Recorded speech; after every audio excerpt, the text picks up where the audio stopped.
Hello students, good morning.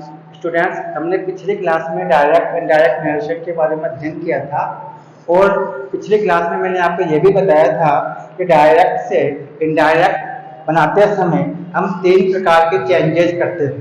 ठीक है, पहला चेंजेस मैंने आपको बताया था प्रोनाउन से संबंधित चेंजेज, मतलब सर्वनाम मतलब प्रोनाउन जिसको हम कहते हैं उसको कैसे चेंज करते हैं, प्रोनाउन को कैसे बदलते हैं, ये हमने पिछली क्लास में देखा था। दूसरा चेंज मैंने बताया था टेंस से संबंधित चेंजेज, जिसे हम बोलते हैं वर्ब से संबंधित परिवर्तन। तो आज की क्लास में हम सीखेंगे कि डायरेक्ट से इनडायरेक्ट बनाते समय जो टेंस होता है उसको हम किस प्रकार से चेंज करते हैं। ठीक है, ये तो आपने देख ही लिया था कि जो डायरेक्ट नरेशन होता है उसमें वाक्य के 2 भाग होते हैं।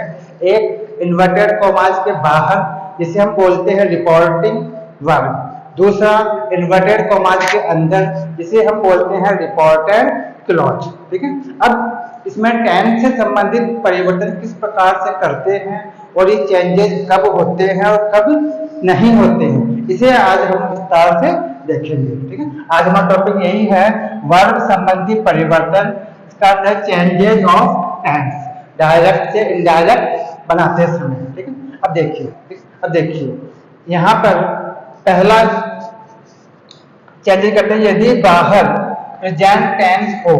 ठीक है, यहाँ पे बाहर का अर्थ है रिपोर्टिंग वर्ब से, यदि बाहर इन्वर्टेड कॉमास के बाहर मतलब रिपोर्टिंग वर्ब में, ठीक है, से या सेज दिए गए हो जो कि प्रेजेंट टेंस के सूचक है या प्रेजेंट टेंस को शो करते हैं। कौन से वर्ड? से या सेज। ठीक है, इनमें से कोई शब्द हो तो अंदर के टेंस में कोई परिवर्तन नहीं होगा, तब हम अंदर वाले टेंस के अंदर कोई भी चेंजेस नहीं करते हैं, यानी नो चेंज, मतलब कोई भी परिवर्तन नहीं होगा अंदर वाले टेंस के अंदर। फिर यहाँ लिखा लेकिन उसी टेंस में सब्जेक्ट के अनुसार हेल्पिंग वर्ब बदल सकती है।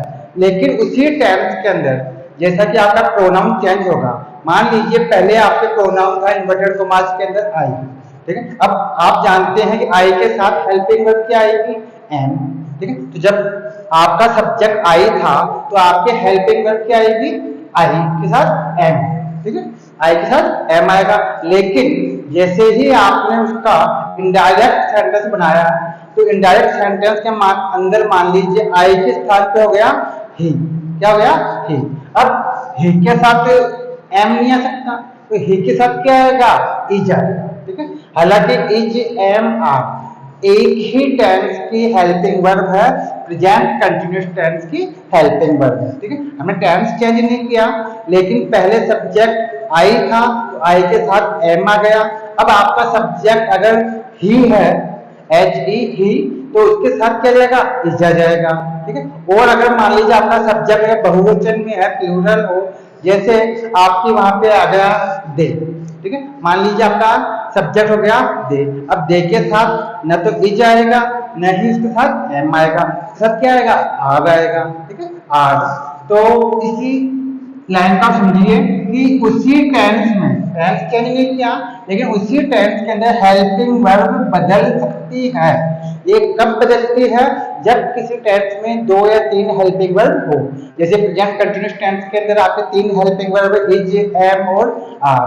ठीक है, प्लूरल जो सब्जेक्ट होता है उसके साथ आर आती है, आई के साथ एम आता है, और जो सिंगुलर सब्जेक्ट होता है उसके साथ इज आती है। ठीक है, इसलिए मैंने लिखा कि सब्जेक्ट के अनुसार हेल्पिंग वर्ब बदल सकती है, बाकी टेंस में कोई चेंज नहीं होगा, टेंस वही रहेगा जिस टेंस के अंदर आपको डायरेक्ट सेंटेंस दिया हुआ, डायरेक्ट नरेशन का वाक्य दिया हुआ इन्वर्टेड कॉमास में।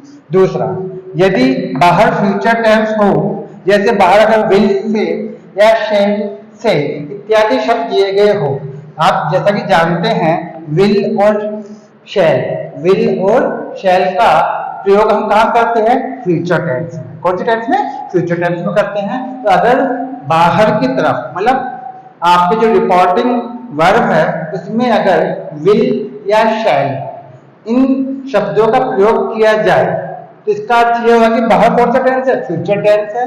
और अगर बाहर फ्यूचर टेंस है तब भी अंदर के टेंस में कोई परिवर्तन नहीं होगा, मतलब अंदर कोई चेंज नहीं होगा, मतलब नो चेंज। लेकिन उसी टेंस में सब्जेक्ट के अनुसार हेल्पिंग वर्ब बदल सकती है। ठीक है, इसका अर्थ ये हुआ कि अगर बाहर की तरफ प्रेजेंट टेंस या फ्यूचर टेंस, ठीक है, बाहर की तरफ या तो प्रेजेंट टेंस हो या फ्यूचर टेंस हो, तब इन्वर्टेड कॉमास के अंदर, मतलब जो डिफॉल्टेड क्लॉज होता है उसके टेंस में कोई भी चेंजेस नहीं होता है। लेकिन उसी टेंस के अंदर, उसी टेंस में सब्जेक्ट के सिंगुलर या प्लूरल होने के अनुसार उसी टेंस की हेल्पिंग वर्ब आपस में चेंज हो सकती है। मान लीजिए पहले सब्जेक्ट सिंगुलर था, अब प्लूरल हो गया, उसी टेंस के अंदर दो हेल्पिंग वर्ब हो सकती है, एक सिंगुलर के साथ आती है और एक प्लूरल के साथ आती है। ठीक है, तो उसी टेंस के अंदर हेल्पिंग वर्ब आपस में चेंज हो सकती है, बाकी टेंस चेंज नहीं होगा। समझ में आ गया कि प्रेजेंट टेंस और फ्यूचर टेंस होने पर अंदर कोई भी चेंजेस नहीं होगा। अब आप ये कहेंगे तो भाई आपने पास्ट टेंस की तो बात ही नहीं की। ठीक है, अब पास्ट टेंस की बात हम अब कर रहे हैं। ठीक है, क्योंकि अगर बाहर, ठीक है, अगर बाहर की तरफ पास्ट टेंस हो तो अंदर वाले वाक्य में हमें टेंस बदलने होते हैं। ठीक है, अब वो किस तरह से बदलते हैं उसको अब हम देख लेते हैं, अगर बाहर पास्ट टेंस हो तो। ठीक है, देखिए, हाँ भाई अब देखिए, यदि बाहर पास्ट टेंस हो, इसका अर्थ ये हुआ कि अगर आपके रिपोर्टिंग वर्ब में सैड दिया हुआ हो या सैड टू दिया हुआ हो या टॉल्ड दिया हुआ हो तो ये शब्द पास्ट टेंस को सूचित करते हैं। तो अगर बाहर वाला वाक्य पास्ट टेंस के अंदर हो तब हमें अंदर रिपोर्टिंग क्लॉज में, मतलब इन्वर्टेड कॉमास के अंदर के वाक्य में टेंस चेंज करना होता है। ठीक है, अब टेंस किस प्रकार से हम चेंज करते हैं वो देख लीजिए। प्रेजेंट इंडेफिनिट को पास्ट इंडेफिनिट में, प्रेजेंट कंटिन्यूअस को पास्ट कंटिन्यूअस टेंस में चेंज करते हैं। प्रेजेंट परफेक्ट हो तो उसे हम पास्ट परफेक्ट में चेंज कर देते हैं। प्रेजेंट परफेक्ट कंटिन्यूअस हो तो उसको पास्ट परफेक्ट कंटिन्यूअस में चेंज कर देते हैं। कहने का अर्थ ये हुआ कि प्रेजेंट टेंस को एज इट इज उसी क्रम के अंदर हम पास्ट टेंस में चेंज कर देते हैं। प्रेजेंट इंडेफिनिट है तो उसको हम पास्ट इंडेफिनिट में चेंज कर देंगे। प्रेजेंट कंटिन्यूअस है उसको पास्ट कंटिन्यूअस में चेंज कर देंगे। प्रेजेंट परफेक्ट को पास्ट परफेक्ट में, और प्रेजेंट परफेक्ट कंटिन्यूअस टेंस है उसको हम पास्ट परफेक्ट कंटिन्यूअस में चेंज कर देते हैं। तो चार टेंस तो ये हो गए जिनको हमको चेंज करना होता है। तो प्रेजेंट के चारों टेंस एज इट इज इसी क्रम के अंदर पास्ट के अंदर चेंज हो जाते हैं। ठीक है, अब सेकंड स्टेप पे आते हैं हम। अगर आपको पास्ट इंडेफिनिट के अंदर ही सेंटेंस दिया हुआ हो, टेंस दिया हुआ हो, अंदर वाला वाक्य पास्ट इंडेफिनिट के अंदर हो उसे हम पास्ट परफेक्ट में चेंज कर देते हैं। अगर पास्ट कंटिन्यूअस टेंस दे रखा हो, पास्ट कंटिन्यूअस, तो उसको हम पास्ट परफेक्ट कंटिन्यूअस में चेंज कर देते हैं। ठीक है, इस तरह से टोटल कितनी हो गई, 1 2 3 4 5 6, तो टोटल आपको केवल 6 टेंसों के अंदर, कितने टेंसों में, 6 टेंसों में ही आपको चेंजेस करना होता है। ठीक है, अब आप कहिए भाई आगे नीचे अब क्या। ठीक है, अब देखिए आगे आपको केवल 6 टेंस चेंज करने होते हैं। चारों प्रेजेंट को एज इट इज पास्ट के चारों टेंस में चेंज करते हैं। पास्ट इंडेफिनिट को पास्ट परफेक्ट में, पास्ट कंटिन्यूअस को पास्ट परफेक्ट कंटिन्यूअस में। ठीक है, अब बाकी बचे पास्ट के दो, तो पास्ट परफेक्ट और पास्ट परफेक्ट कंटिन्यूअस टेंस में हम कोई भी चेंज नहीं करते हैं। सेम वही हेल्पिंग वर्ब रहेगी जो पास्ट परफेक्ट की है।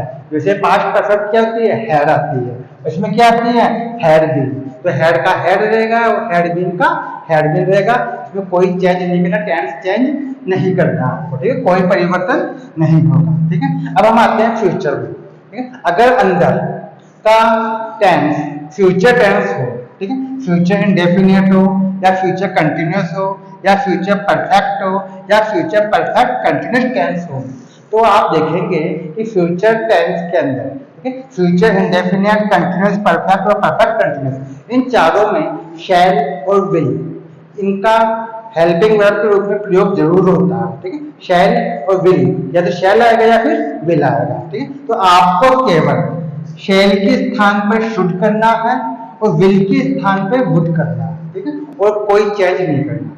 केवल शैल की जगह पे शुड और विल की जगह पे वुड करना आपको, और कुछ भी चेंज नहीं करना। मान लीजिए विल हैव लिखा हुआ, विल हैव लिखा हुआ, उसको हम कर देंगे वुड हैव, ठीक है। अगर आपके लिखा हुआ शैल हैव बीन, उसको हम कर देंगे शुड हैव बीन, ठीक है। पीछे का जो हेल्पिंग वर्ब के पीछे का जो भाग होता है हैव या हैव बीन, ठीक है, तो वो सेम एज इट इज रहेगा। केवल आपको शैल के स्थान पे शुड करना है और विल के स्थान पे वुड करना है, इतना चेंज करना, और कोई भी चेंज आपको इसमें नहीं करना, ठीक है। केवल शैल को विल को छेड़ना आपको, और बाकी पीछे जो हिस्सा होता है उसका कोई चेंज आपको नहीं करना। हैव और हैव बीन जो होता है वो एज इट इज जैसे कैसे रहेगा, ठीक है। समझ में आ गया आपको, कोई दिक्कत है? ठीक है।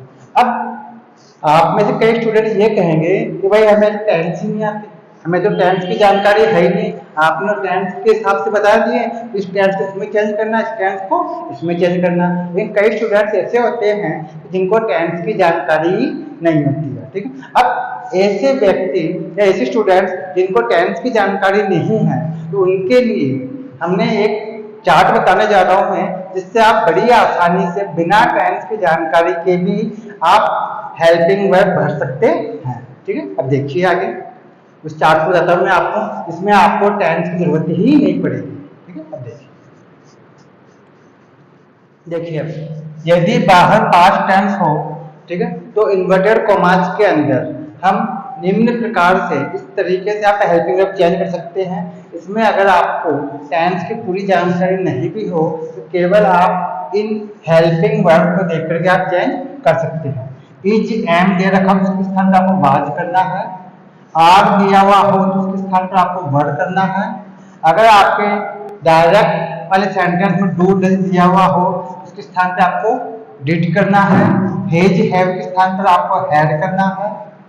वाज वर्ड दिया हुआ हो उसके स्थान पर आपको हैड बीन करना है, क्योंकि ये पास्ट कंटिन्यूअस टेंस है और पास्ट कंटिन्यूअस टेंस को आपको चेंज करना है पास्ट परफेक्ट कंटिन्यूअस टेंस में, ठीक है। तो ये पास्ट परफेक्ट कंटिन्यूअस टेंस की हेल्पिंग वर्ब है हैड बीन। फ्यूचर टेंस में शैल और विल आता है, तो आपको केवल शैल के स्थान पे शुड और विल के स्थान पे वुड करना है, जबकि इनके साथ हेल्पिंग वर्ब का शेष भाग जैसे विल हैव बीन, ठीक है, तो आपको हैव बीन को चेंज नहीं करना, केवल विल के स्थान पे वुड और शैल के स्थान पे शुड करना है। बाकी पीछे वाला जो भाग है वो एज इट इज जैसे कैसे लिखा जाएगा, ठीक है।